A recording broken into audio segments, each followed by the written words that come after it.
Huang Santian menjelaskan dengan tenang dan hormat. Belum sempat Gustav membuka mulutnya, dari dalam makam reinkarnasi, Xiu Qiye langsung bereaksi keras dan menggeram marah. Anak-anak itu, apa yang sebenarnya mereka lakukan selama ini? Begitu banyak tahun berlalu, bahkan satu orang pun tidak mampu melangkah ke ranah tertinggi. Sungguh sia-sia jerih payahku selama ini. Gustav terkejut. Guru, sekte Suyemen itu adalah sektemu? Xiu Qiye menghela napas panjang lalu mengangguk pelan. Bisa dikatakan begitu. Dulu karena permintaan beberapa teman lama, aku merangkap sebagai wakil ketua di banyak kekuatan besar. Lalu aku mendirikan sekte Suyemen. Hanya saja aku memang jarang berada di dalam sekte itu. Tidak kusangka setelah sekian tahun berlalu, mereka bahkan tidak berhasil membina satu orang pun di ranah tertinggi. Morning Earth pun mencibir pelan. Saat dulu pergi bertempur, bukankah semua ahli ranah tertinggi milik sekte Suyemen kau bawa semua? Kemudian dia menggelengkan kepalanya lalu melanjutkan. Semua ahli ranah tertinggi bahkan yang di atas alam kaisar dewa tingkat 5, semuanya ikut pergi bersamamu. Sekarang setelah sekian lama, ditambah tekanan dari klan darah roh, wajar saja kalau mereka tidak bisa membina tokoh di ranah tertinggi. Morning Earth tahu betapa sulitnya ingin menembus alam kaisar dewa untuk menjadi ranah tertinggi. Apalagi Gunung Kunlun sekarang sudah jauh merosot dibanding dulu. Bahkan Han Yun pun hanya mentok di alam kaisar dewa tingkat 9. Apalagi sekte kecil seperti sekte Suyemen. Gustav pun bertanya, Guru, bagaimana menurutmu? Untuk sekte Suyemen itu apakah akan diambil alih atau? Tapi kalau sekte itu adalah milikmu, seharusnya mereka tidak mungkin mengkhianati Gunung Kunlun, bukan? Xiu Qiye mendengus dingin. Kalau mereka berani mengkhianati Gunung Kunlun, aku sendiri yang akan keluar dan menghancurkan mereka. Lalu dia mengeluarkan sebuah giok merah darah dan memberikannya kepada Gustav. Setelah turnamen antar sekte ini selesai, Han Yun kemungkinan besar akan mengajukan rencana baru kepadamu. Saat itu, bawa dia dan pergi ambil alih sekte Suyemen itu. Sekte milikku itu aku serahkan kepadamu. Gustav berkata tanpa ragu, baik. Kemudian dia bertanya, kalau begitu, bagaimana dengan sekolah Gunung Kunlun? Apakah di sana ada kerabat atau murid-muridmu? Mungkin nanti aku bisa mempertimbangkan untuk tidak memusnahkan semua murid mereka. Tentu saja kecuali Hei Yao. Xiu Qiye tampak merenung sejenak, lalu dia menghela nafas. Sekolah Gunung Kunlun dulu memiliki hubungan dengan Dewa Pedang 100. Akan aku usahakan agar mereka menyerah kepadamu. Tapi kalau mereka tidak mau tunduk, atau bahkan mengkhianati Gunung Kunlun, maka bunuh saja mereka. Orang-orang Gunung Kunlun kalau tidak bersatu melawan klan darah roh, meskipun itu berarti membunuh semua ahli alam kaisar dewa, aku tidak akan keberatan. Yang kubutuhkan adalah Gunung Kunlun yang bersatu teguh, bukan sekumpulan orang yang penuh intrik dan tipu daya. Kalau mereka seperti itu, aku lebih baik melihat mereka dimusnahkan saja. Aku dan kau bisa bertempur sendiri melawan klan darah roh, dan mati pun aku tidak akan menyesal.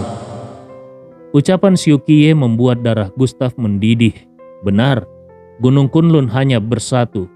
Harus bersatu dalam melawan klan darah roh. Kalau masing-masing mereka mempunyai niat terselubung, maka nasibnya pasti sama seperti perang kuno, yaitu mengalami kekalahan telak. Daripada seperti itu, lebih baik dibasmi semuanya, dan dia serta Xiu Qiye sendiri yang akan bertempur sampai titik darah penghabisan.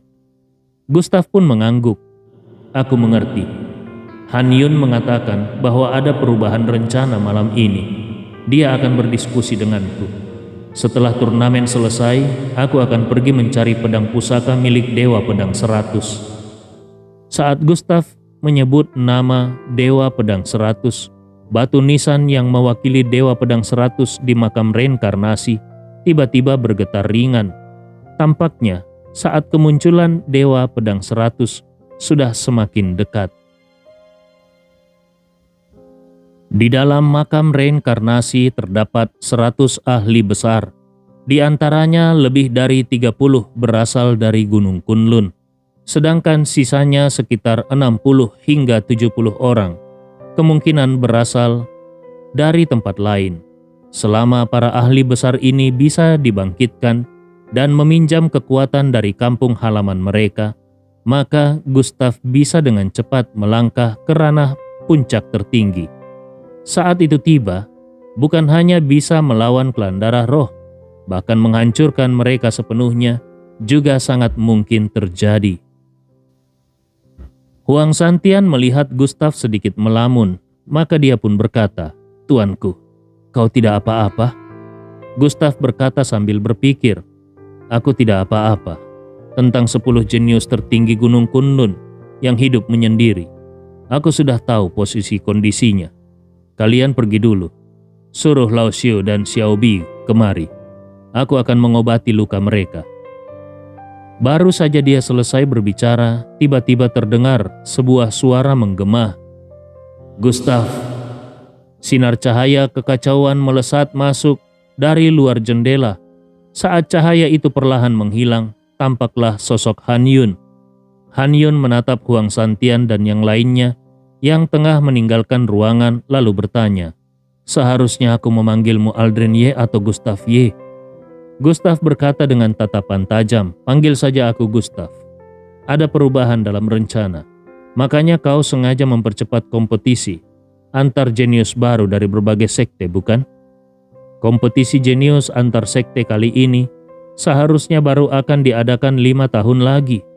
Namun kini dipercepat, dan dalang di balik itu juga termasuk Han Yun." Han Yun duduk di sofa dan perlahan berkata, "Awalnya, aku bekerja sama dengan tetua kedua dari sekte Xu Yimen dan 3 tetua agung dari sekte Gunung Kunlun untuk bersama-sama membunuh kepala keluarga Huang.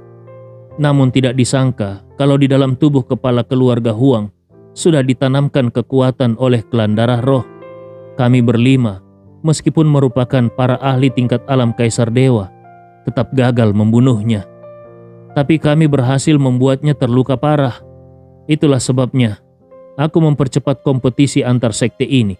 Pertama, untuk menguji reaksi keluarga Huang. Kedua, sesuai usulanmu, untuk mengumpulkan semua sekte. Dan setelah kompetisi selesai, mengumumkan masalah klan darah roh kepada seluruh dunia. Ciptakan kekacauan terlebih dahulu, kemudian bersihkan kekuatan-kekuatan yang tidak stabil, lalu satukan Gunung Kunlun. Kita memang harus segera bertindak terhadap keluarga Huang." Gustav berpikir sejenak dan berkata, "Itu sudah pasti. Kali ini kalian gagal membunuh kepala keluarga Huang. Dia pasti akan segera menghubungi klan darah roh. Kemungkinan besar kedatangan gelombang baru dari klan darah roh akan dipercepat. Dan fakta bahwa keluarga Huang mengirimkan orang mereka untuk ikut serta dalam kompetisi ini jelas menunjukkan mereka ingin menenangkan kita." Gustav menuangkan secangkir kopi untuk dirinya sendiri. Dia menyeruput sedikit lalu melanjutkan, "Ada 4 tempat di Gunung Kunlun yang berkaitan denganku. Pertama, kota alkimia yang sudah berhasil aku stabilkan. Untuk tanah pembantaian, kau yang urus. Kirim orang-orang senior untuk menanganinya. Puncak Kingswan dan kota Qianju, biar aku yang atasi." Han Yun menatap Gustav dan bertanya, "Apakah kau sudah mempunyai rencana? Sekarang, kota Qianju sudah menjadi pusat berkumpulnya semua sekte. Meskipun para keluarga besar belum semuanya datang. Kalau kau ingin sekaligus membereskan pihak keluarga, aku bisa segera mengirim pemberitahuan agar mereka semua datang." Gustav terdiam sejenak dan berkata, "Tidak perlu. Kita selesaikan saja urusan sekte lebih dulu." Dengan tatapan mata dingin, dia menatap Han Yun dan bertanya, "Selain sekte Luang Qiang, masih ada beberapa sekte yang juga sudah bergabung dengan klan darah roh. Carilah kesempatan untuk mengendalikan para penatua agung dari sekte-sekte itu terlebih dahulu." Han Yun mengangguk. Baik, sekarang setelah kompetisi antar sekte berakhir, kita umumkan tentang klan darah roh agar Gunung Kunlun menjadi kacau dulu. Aku akan memanfaatkan kesempatan itu untuk menghancurkan keluarga Huang.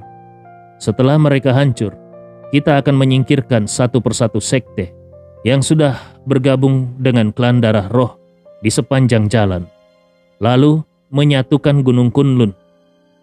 Setelah menetapkan rencana ke depannya, Gustav pun berkata, "Sekarang kau pergi dulu." Setelah mengantar kepergian Han Yun, Gustav bertanya di dalam makam reinkarnasi, "Kalian ingat di mana tempat tinggal Dewa 100 Pedang?" Xiuqiye perlahan menjelaskan, "Tempat Dewa 100 Pedang bermukim berada di ruang tersembunyi, puluhan ribu kilometer dari sini. Perjalanan pergi pulang setidaknya butuh beberapa hari. Lebih baik tunggu sampai kompetisi antar sekte selesai baru kau pergi. Setelah menguasai ilmu ilahi milik Dewa 100 Pedang, maka kekuatanmu untuk menghadapi keluarga Huang akan meningkat jauh." Saat itu juga Duan Huaiyan, Xiao Bi, dan yang lainnya masuk sambil mengetuk pintu. Duan Huaiyan masuk sambil tersenyum puas dan berkata, "Gustav, tidak kusangka kekuatanmu semakin hebat saja. Tidak salah lagi, kau adalah muridku. Akhirnya sekte gerbang Dewa Medis akan bangkit dan menjadi kuat." Gustav menoleh ke arah Lao Xiu dan Xiao Bi, lalu segera berpikir sejenak. Dia berkata, "Guru, jumlah ahli di sekte gerbang Dewa Medis sangat sedikit, bahkan nyaris tidak ada. Kebetulan aku baru saja selesai membuat beberapa wajan pil 100 roh. Semuanya akan aku serahkan kepadamu. Setelah kau kembali, bagikan kepada para murid agar mereka mengkonsumsinya." Dia pun menyerahkan 18 butir pil 100 roh sambil memberi pesan serius. "Pil-pil ini adalah pil kualitas terbaik. Cukup untuk menaikkan mereka semua ke ranah alam Daiyuan. Ini bisa dengan cepat meningkatkan reputasi dan kekuatan sekte gerbang Dewa Medis kita." Sebagai murid sekte gerbang Dewa Medis, tentu saja dia harus memikirkan kemajuan sektenya. Dengan kekuatan Gustav saat ini, tidak butuh waktu lama bagi sekte gerbang Dewa Medis untuk menjadi sekte nomor 1 di Gunung Kunlun. Tentu saja, sekte ini juga akan menjadi kekuatan utama dalam melawan klan darah roh. Oleh karena itu, semua anggota sekte gerbang Dewa Medis perlu segera meningkatkan kekuatan mereka. Meski mereka tidak harus menembus ke ranah tertinggi, minimal mereka harus cukup kuat untuk menghadapi tokoh utama dari keluarga Huang dan demi melawan klan darah roh. Sebelum melawan klan darah roh, mereka terlebih dahulu harus memaksa kepala keluarga Huang memberitahukan lokasi kedatangan gelombang kuat klan darah roh berikutnya. Kini saatnya mereka akan membangun formasi besar di lokasi itu dan langsung membunuh semua anggota klan darah roh yang datang.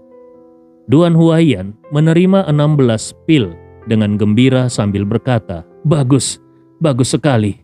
Dengan adanya Gustav di sekte gerbang Dewa Medis, sekte kita pasti akan berjaya selama puluhan ribu tahun ke depan."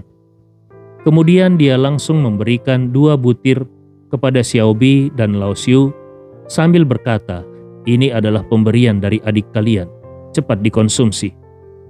Gustav juga mengeluarkan 2 butir pil 100 roh lagi dan memberikannya kepada mereka sambil berkata, "Kalian konsumsi lagi masing-masing 1 butir. Itu cukup untuk membuat kultivasi kalian menembus ke alam Daiyuan, tahap 1 atau 2. Di masa depan, kalau aku tidak berada di Gunung Kunlun, aku harap kalian bisa menjaga sekte gerbang Dewa Medis." Xiao Bi dan Lao Xiu menjawab dengan penuh semangat, "Baik, adik seperguruan, kami mengerti. Kau tenang saja. Kalau kau tidak berada di Gunung Kunlun, kami akan membantu orang-orangmu sekuat tenaga."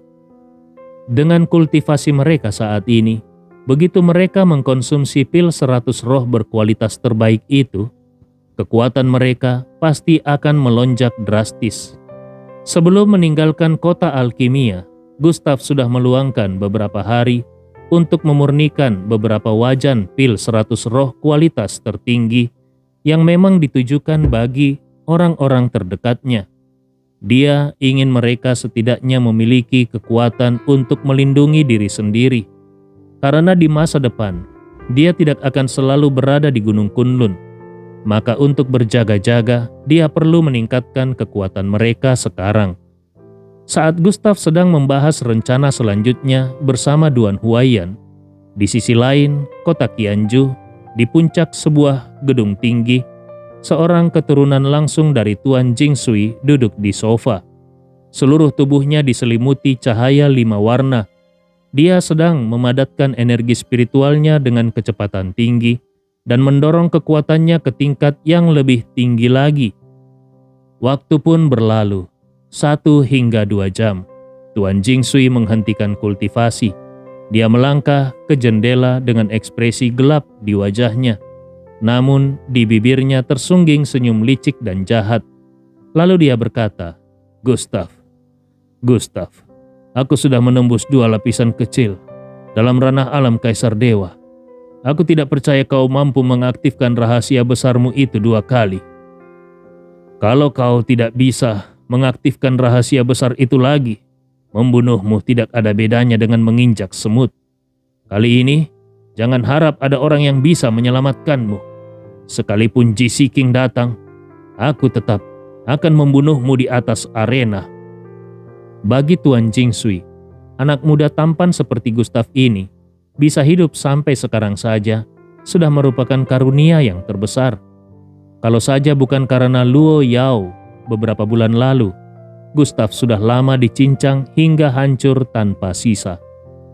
Kali ini meskipun si tampan ini kembali, lalu kenapa? Hanya karena bisa membunuh beberapa murid inti dan murid warisan Tao, dia merasa pantas menantang Tuan Jingsui? Itu hanya mimpi di siang bolong. Gustav pasti akan membayar mahal dengan nyawanya. Tuan Jingsui berkata ke udara, "Barang yang aku minta, apakah sudah kau bawa?" Suara misterius terdengar di dalam ruangan. Tentu saja sudah.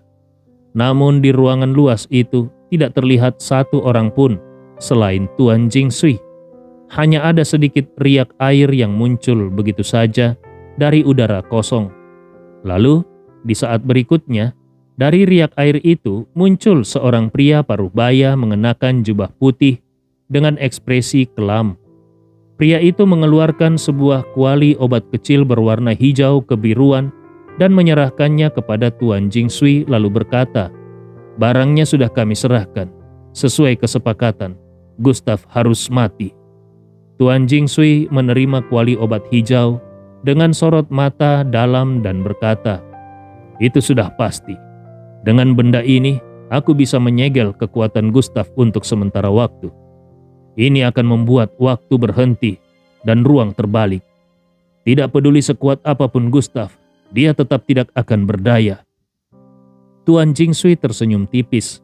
Dia berdiri dengan tangan di belakang punggungnya dan berkata, "Tentu saja, dengan kekuatan Gustav yang masih rendah, aku mungkin tidak perlu menggunakan benda ini padanya. Namun untuk berjaga-jaga, aku tetap menyiapkan satu lapisan tambahan. Siapapun di ranah alam Kaisar Dewa akan terpengaruh oleh kuali obat darah roh ini. Sekalipun Gustav memiliki kekuatan sebesar langit, di depan benda ini dia tidak akan bisa berbuat apa-apa." Tuan Jingsui berkata di dalam hatinya, "Gustav, kalau kau tidak bisa lagi mengaktifkan teknik rahasiamu, aku akan mencincangmu ribuan kali, lalu menghancurkan tubuhmu menjadi debu. Tapi kalau kau masih bisa mengaktifkannya, maka aku akan menggunakan kuali obat darah roh ini untuk menyegel kekuatanmu selama 1 jam penuh. Kita lihat, apakah kau masih bisa melawan atau tidak. Saat itu tiba, kau akan mati. Tidak mati pun, kau tetap harus mati." Pria parubaya itu berkata datar, "Yang penting kau ingat perjanjian kita. Menurut informasi yang kami dapat, Gustav adalah adik seperguruan dari Aldren Ye.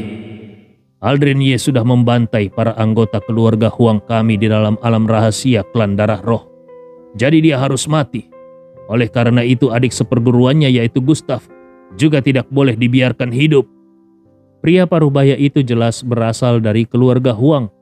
Entah bagaimana dia bisa mendapatkan informasi ini dan dengan sengaja datang dari markas utama keluarga Huang untuk menyerahkan kuali obat darah roh kepada Tuan Jingsui untuk membunuh Gustav.